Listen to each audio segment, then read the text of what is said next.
What happened while we were away, brought to you by Treason. As we were on the air yesterday, Director of National Intelligence Tulsi Gabbard fielded questions from reporters at the White House over her declassification of Russiagate documents and her referrals to the DOJ over such matters. She was asked whether she believes what she's uncovered constitutes crimes. Based on what you now see, do you believe President Obama is guilty of treason? I'm leaving the criminal charges to the Department of Justice. I'm not an attorney, but as I've said previously, when you look at the intent behind creating a fake manufactured intelligence document that directly contradicts multiple assessments that were created by the intelligence community, the expressed intent and what followed afterward can only be described as a years-long coup and a treasonous conspiracy against the American people, our republic, and an attempt to undermine President Trump's administration. The Department of Justice announced yesterday the creation of a strike force to deal with these new revelations from DNI Gabbard. Former Director of National Intelligence James Clapper says he's lawyering up. Very disconcerting, it really is. And I take seriously when the President of the United States accuses me of being a participant in a treasonous conspiracy, which is ridiculous. In other news, President Trump announced last night the federal government has struck a deal with Columbia University over violations of federal law, which saw the university discriminate against students and staff based on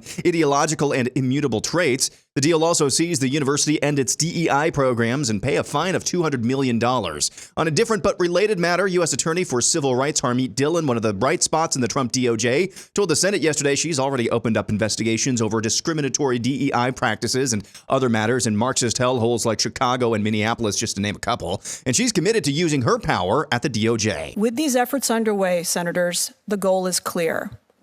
Either DEI will end on its own, or we will kill it. On illegal immigration, Vice President JD Vance says he expects the pace of deportations to pick up. Importantly, when people criticize us and they say, sometimes I'll hear this criticism, well, the pace of deportations from the Trump administration is actually lower than it was in the Biden administration. And that's actually a completely fake statistic. It's based on the fact that if you come into the country illegally and then the Biden administration processes you and sends you out, that counts as a deportation. It counts as an illegal immigration, and then it counts as deportation. So you have to look at the net number, right? If you do +1, -1, I'm not a math expert, but I'm pretty sure that's zero.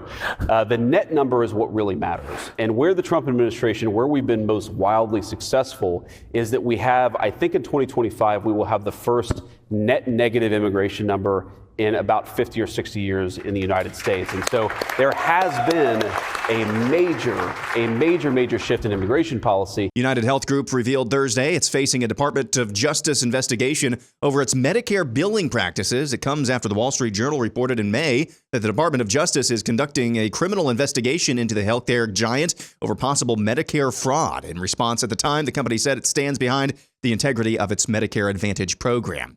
And finally, something different, something good. This baby's name is Nash, and he has the distinction of winning the title of world's most premature baby. He was born right at 21 weeks, coming 133 days ahead of schedule. At the time, he weighed less than a can of soda. Nash and his parents hail from Ankeny, Iowa, just north of Des Moines. And when his mom and Molly started contracting last July, hospitals in the area told her they'd only take premature babies starting at week 22 of gestation.